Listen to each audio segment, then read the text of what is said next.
In today's tutorial, we are going to learn about all the licenses in GNU. The GNU General Public License. So what does it mean? Is that a person can copy, distribute and modify the software however he wants.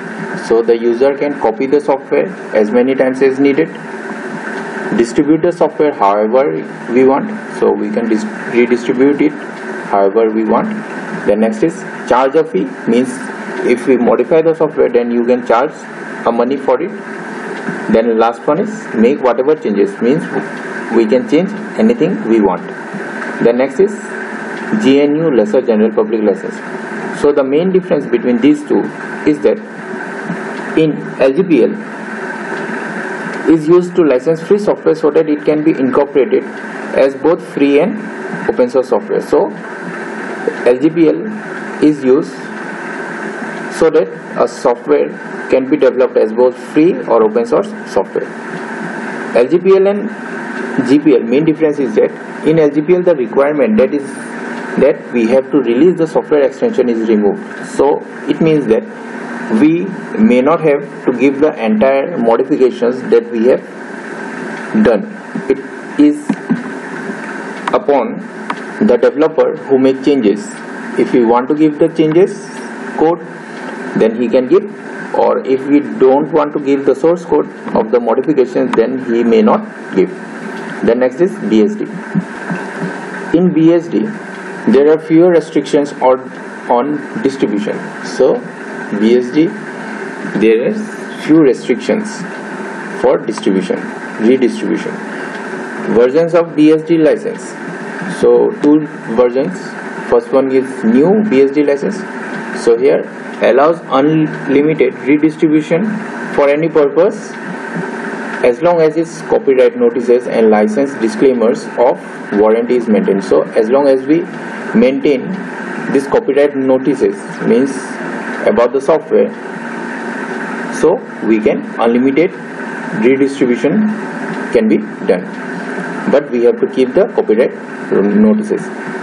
But it restricts the use of name of contributors of the endorsement for endorsement of the derived work, means if we make some changes in the software, then we cannot give our name while redistributing it. So we can redistribute it, but we cannot give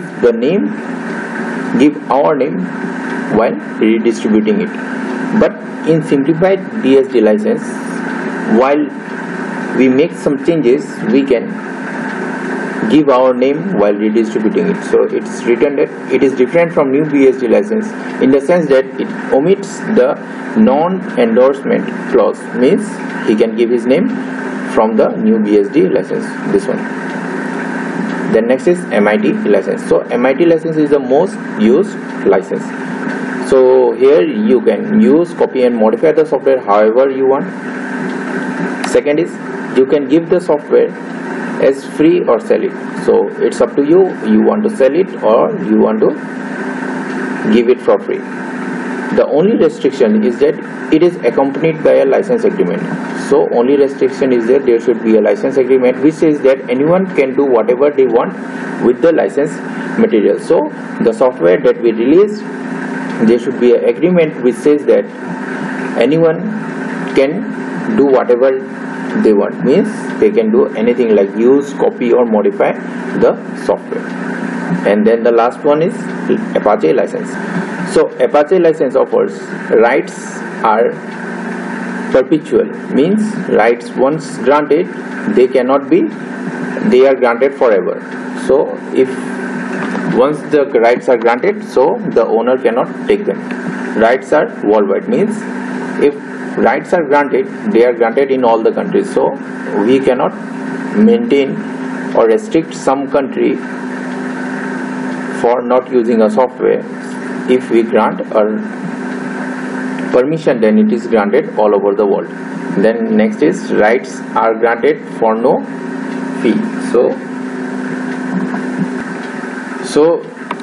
we have to give the software for free for the entire life, but there may be some starting fee, means at the start while starting the use of the software, There may be some fee, but after that we do not have to pay any fee. Then next is the rights are non-exclusive, means the licensed work can be used by others, so anyone can use the work. Then last one is rights are irrevocable, means rights once granted cannot be taken. So if you are given a right, then the company or the owner cannot take it. So it is same as this one. Once granted, we can continue to use them forever. That's all for today. Thank you.